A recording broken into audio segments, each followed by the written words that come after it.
Good morning, everybody. This is Danny from Deep South Homestead. Yes, guys, we're in the cabin this morning. It is, looking at the temperature on the front porch through the window, it is 45 degrees outside this morning. Nice and crisp and cool. Beautiful day, looks like started. A little bit of noise going on outside, people mowing yards and stuff like that close to us here. It's making a lot of racket. So we've enjoyed the last few days. They've been beautiful, crisp, cool mornings. The skies have been nice. Good working temperatures, but looks like that's about to change for us. Going into the latter part of this week, looks like there could possibly be some severe weather coming. Lots of rain and stuff like that. And hopefully we've got our gardens mostly out. Not everything's planted, but our cool weather stuff is all planted, and we've got some of our tomatoes is all out. We waited till after the cold weather had hit to put them out, and they seem like they're doing all right so far. We're just praying that the weather we have coming doesn't destroy them and beat them down and ruin them. We planted our Cherokee yellow wax beans. We have those in the ground. And some other things, you know, that we have going. Our potatoes are up and all doing good. So hopefully the inclement weather that we've been experiencing this year is possibly coming to an end here pretty soon, because going back looking at our records and our pictures that we take, last year this time we already had, our plants were already huge, everything's already bloomed out, we had stuff growing already out in the field. So we're about 2 or 3 weeks behind this year, and that concerns me because of the way our extreme heat comes in here. It'll be cool like this, and then all of a sudden it just turns off miserably hot and dry. So we're hoping that that maybe this year our spring will extend a little further on into summer, so that we don't just go straight from winter to summer. But guys, I want to take just a moment, you know, to always like to update y'all about what's going on here around the homestead, because so many people don't realize what goes on around the homestead. That's why I tell you many times the weather, the temperature, and a lot of people go, well, I checked the temperature in Wiggins and it didn't say that. Well, I don't actually live right in Wiggins. I live outside of Wiggins, and we're about, we're close to 200 feet higher in elevation than Wiggins is. So our temperature is a lot different here than what it is actually in the city of Wiggins. I'm actually on the highest hill in Stone County, you know, so, and actually it's in several counties and several areas surrounding us. We're actually on the highest pinnacle here of lots of areas way around us here. And then that's one reason why we stay a little bit different temperature here than most everybody else does. But today for porch time, there's a couple of things I want to look at that I don't know. Lots of times we just take things for granted. Maybe we don't look at them like we should, and we don't think about it because we have always been the United States of America. You know, I mean, we've been bred and raised to believe that we are the best and the biggest and the most powerful nation on the face of the earth, and in a lot of aspects there's some truth to that. But we have to understand that I personally, this is my personal belief, that the hand of God has been lifted off of the nation. That's a personal belief of mine, and I think I could very well prove that. I don't think that I really believe I could prove it beyond a shadow of a doubt. It is a simple fact. If you go back to the book of Deuteronomy in the Bible and look at the blessings of obedience versus the curses of disobedience, and you start looking at our nation as a whole, our economy and how we function, and you know, our beliefs, and just the way the nation itself is running, and you will see the more sides. We meet so many of the disobedient sides that we do the blessings of obedience, which would simply mean that God no longer blesses us as a nation and his hand's been lifted off of us. Well, with that being said, And I know a lot of y'all are not Bible people, and I'm sorry about that, but I am. And I do try to bring a little bit of that into whatever I talk about, because I think it's very relevant.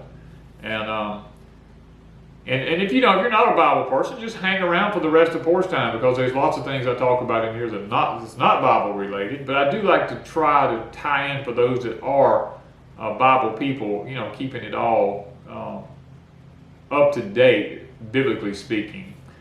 I guess the biggest concern I have right now, one of the biggest concerns, is a couple of different things. I've been doing a lot of study into the Victorian era of Europe and of England and stuff like that, and I'm coming quickly to realize that what we're doing in the world today really is not anything new. And what Solomon said in the Bible when he said there's nothing new under the sun is exactly right. The Victorian era was all about putting additives into their foods for numerous different reasons. They used a lot of mercury and chromate and arsenic and borax and all these kind of different chemicals. They used lots of these different chemicals in their foods, just simply because they didn't like. They tried to preserve their food. They didn't like the way they looked. They tried to extend the shelf life. They didn't like the smells of some foods. Some things was used, just in candles and all kinds of different things that they had in their lifestyle, their soaps and their milk and all the different things that they had something to do with on a daily basis. Literally, they poisoned their own selves because of prestige.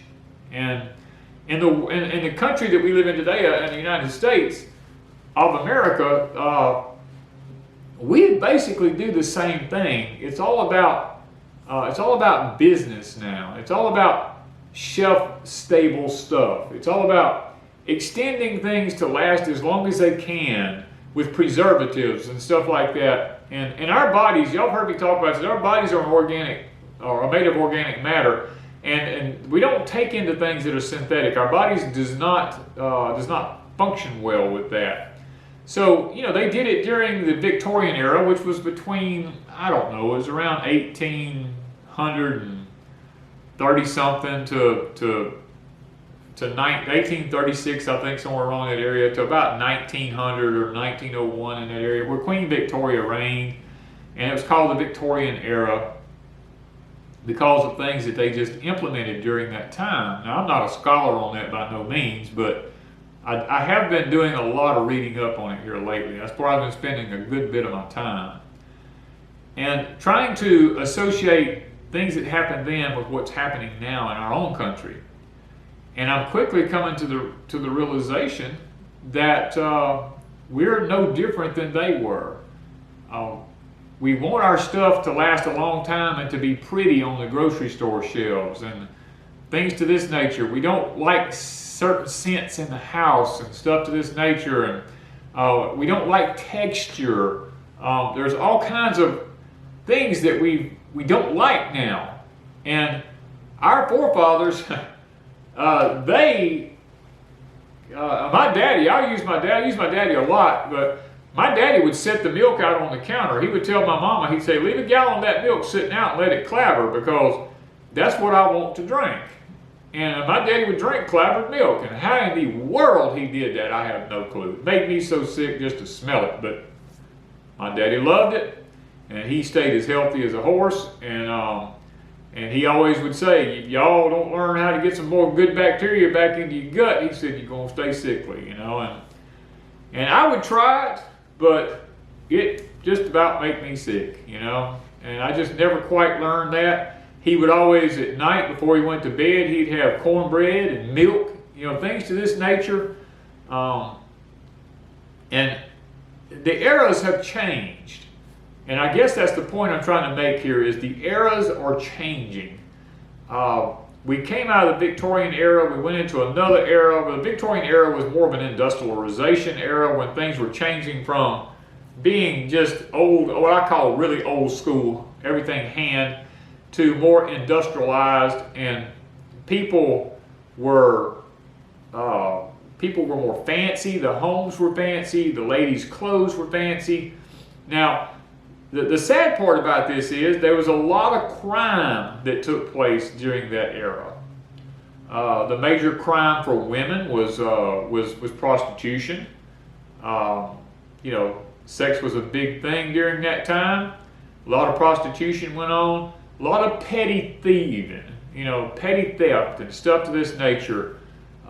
They tended to not. Now, hanging was a big issue during the Victorian era, but they finally realized that they just put people in prison, and then they realized they had to feed them, and then, you know, it's just different things. They kept breaking down the punishment for the laws and making it less of a penalty and less of a penalty until crime got to just be where it was pretty rampant. And I'm trying to tie that to today in our own country. I'm looking at America today, and I'm looking at, are we becoming a third world country? The more I look at it, the more I'm going, wow, we really are. We're not really maintaining a status in the world as far as being a superpower, being an example of democracy for the world. We're quickly becoming much like the Victorian era. We want the dainty stuff in life. We don't want the smells and the bad sights of everything. We want everything to look really pretty. We want everything to be really nice and really good. And we're forgetting that some things are just what they are. You know, foods go bad. That's the nature of food that's healthy, because it has living enzymes in it, and they're not very shelf stable for very long. That's why we preserve food through canning or through pickling or fermentation, you know, dehydration, freeze drying, you know, just all these different things. This is why we're doing this, is to preserve foods. Our forefathers learned that.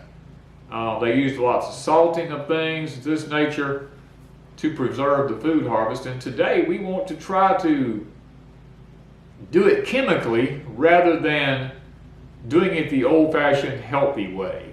And as a result, what's happening to us as a nation is our morals are beginning to break down, because just like in the Victorian era, where hanging used to be a big issue, they used to hang everybody if you done anything horrendous. You know, if you murdered somebody or anything, you were just hung.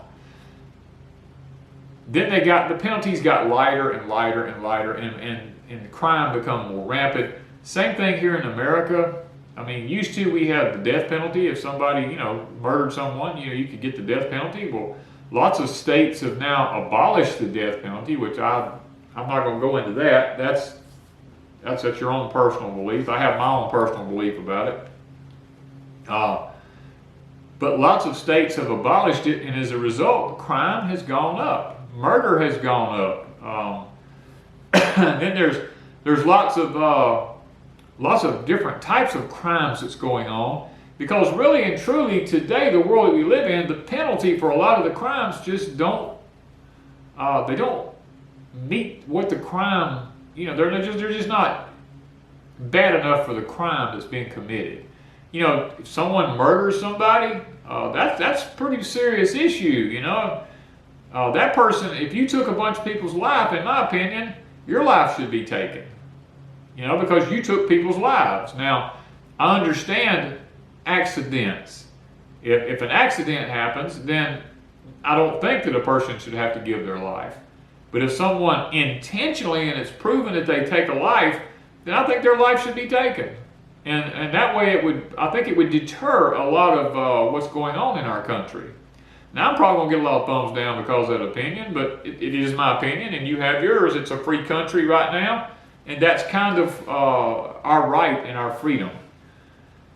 And I believe that because we're becoming so lax and on a lot of our rules today, that if we're not careful, we're wanting the government to run everything. And that's the whole issue. The generations, even my generation, it makes me sad many of my generation and the younger generation coming on behind wants the government to have so much say in everything that what you're ending up with is you're going to become a third world country. The rich get richer and the poor get poorer. And when that happens, you finally come to a point where all medical has to be ran by the government. People don't have an incentive to try to do anything.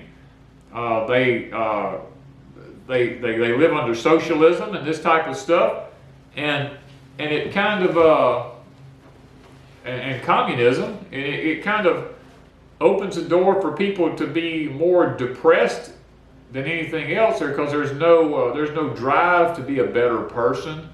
There's no drive to be to own anything, because you've been beaten down. And you've become basically like people in third world countries. You don't really have a say anymore. The government runs everything.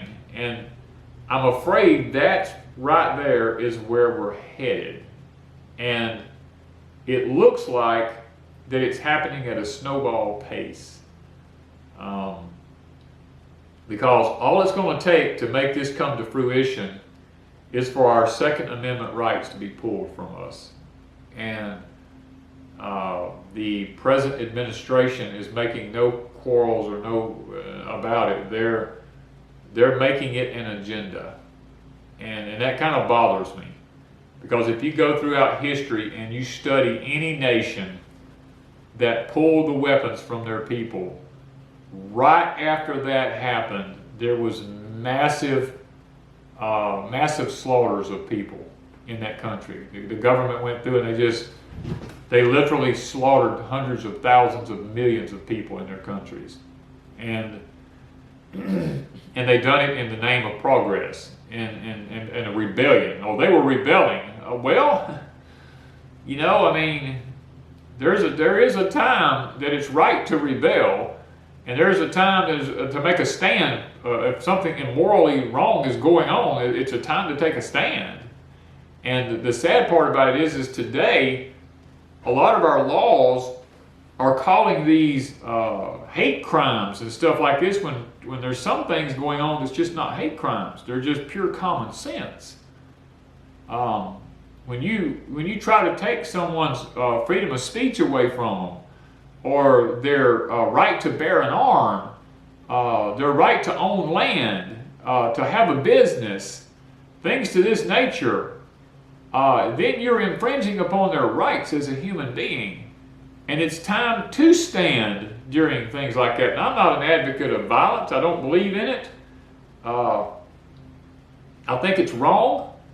But at the same time, I think comes a point in life where people have to make a stand for what they believe in. When they come in and take your religious freedoms away from you and tell you that you can believe this way, but you can't believe that way, that crosses a line with me. And that doesn't make me happy when something like that happens. So the point I'm making is, with all these new rules and all these new laws that we're facing as a nation, and the kind of lifestyle that we're wanting to live, much like was lived back during the Victorian eras, we're setting ourselves up to be under rule of a government or a nation or a national run system that says we're either socialist or we're communist. And that is not who I am as an individual. I don't know about you. Maybe it is who you are. Maybe you like that lifestyle. I mean, that's your freedom. Get used to it, because you won't have that freedom anymore. It'll be shoved down your throat. And guys,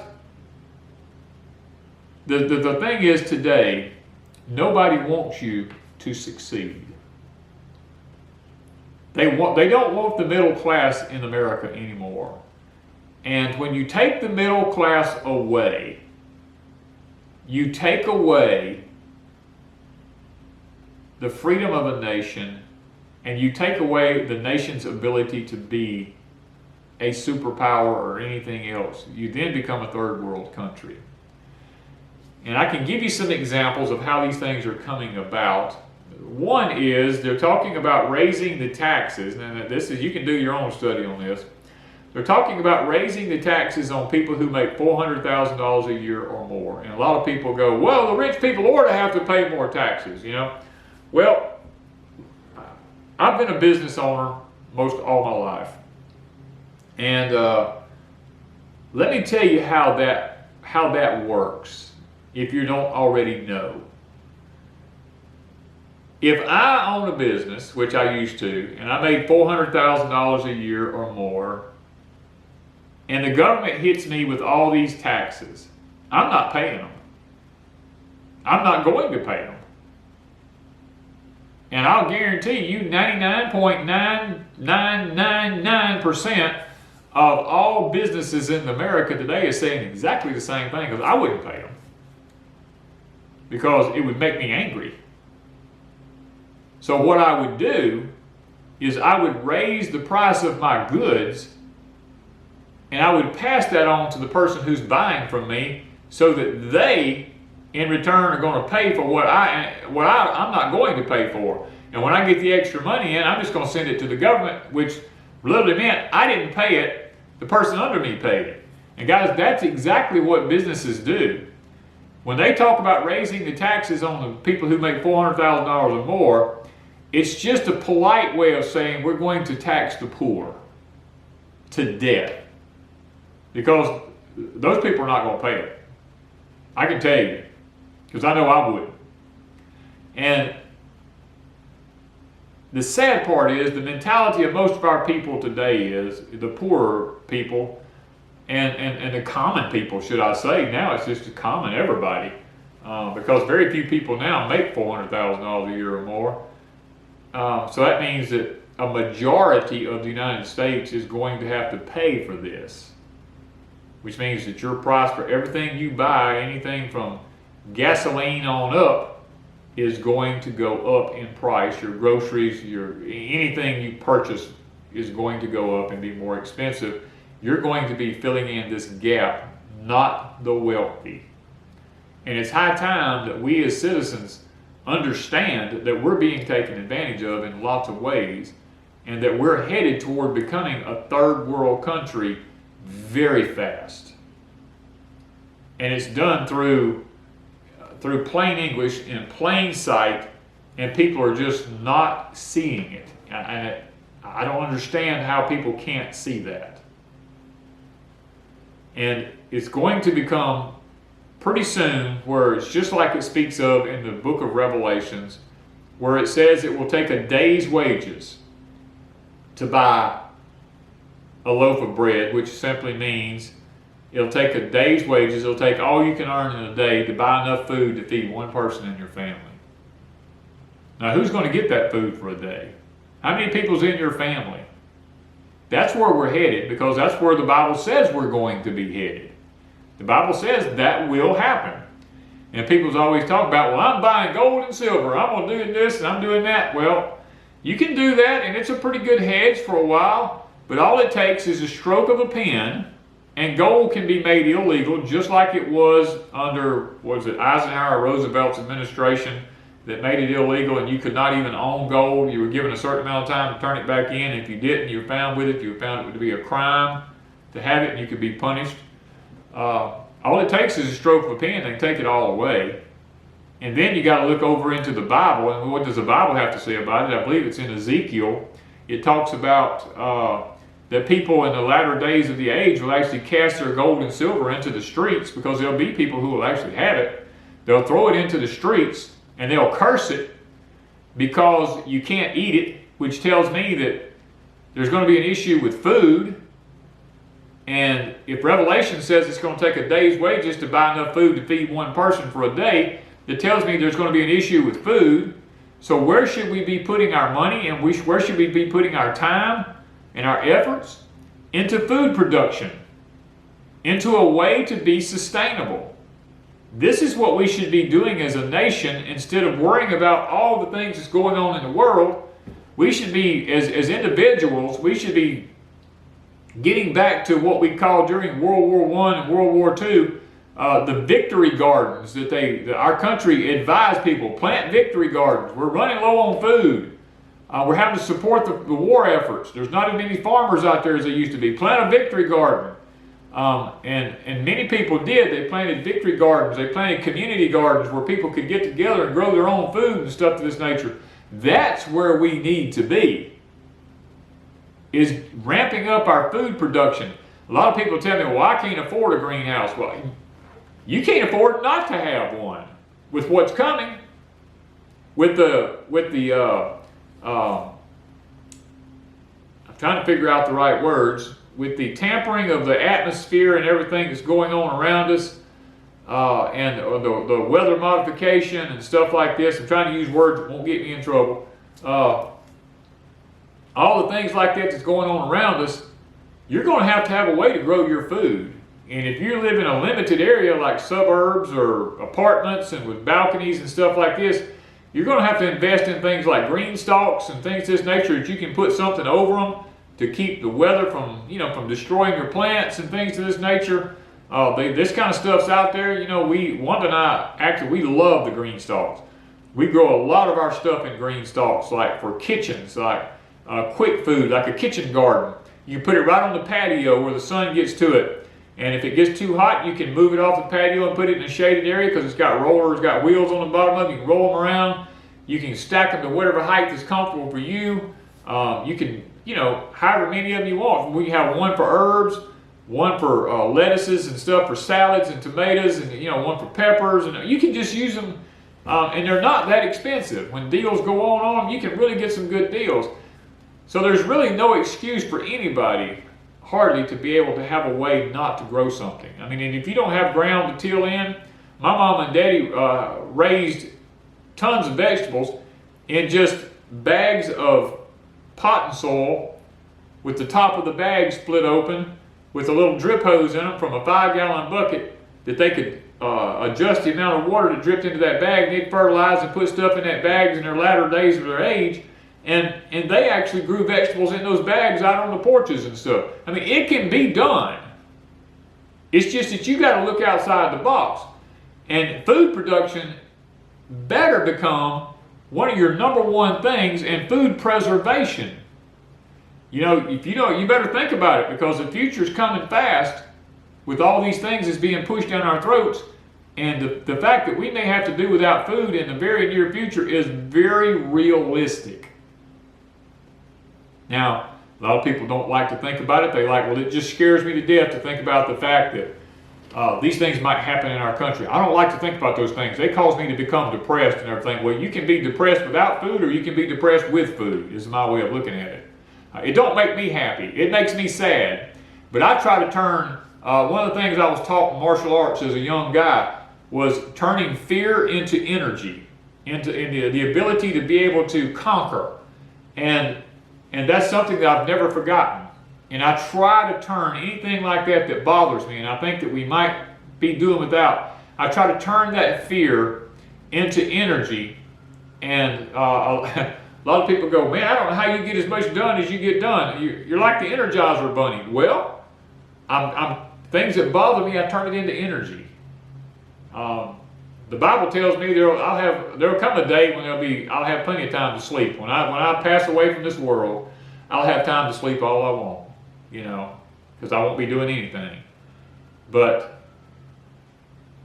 while I've got breath in me, I'm gonna try to keep doing what I can do to provide for myself as long as I can.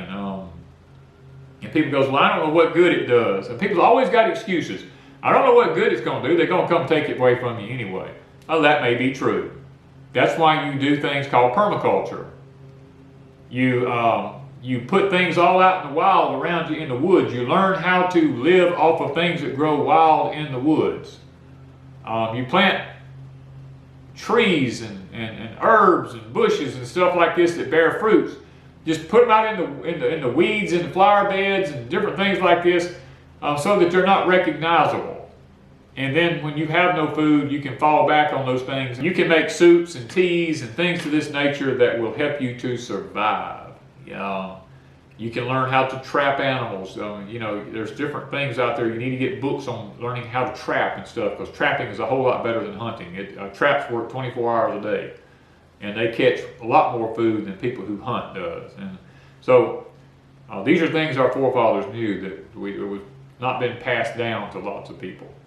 But guys, I'm trying to help people to understand where we're headed as a nation if we're not careful. They're actively trying to push us into becoming a third world country.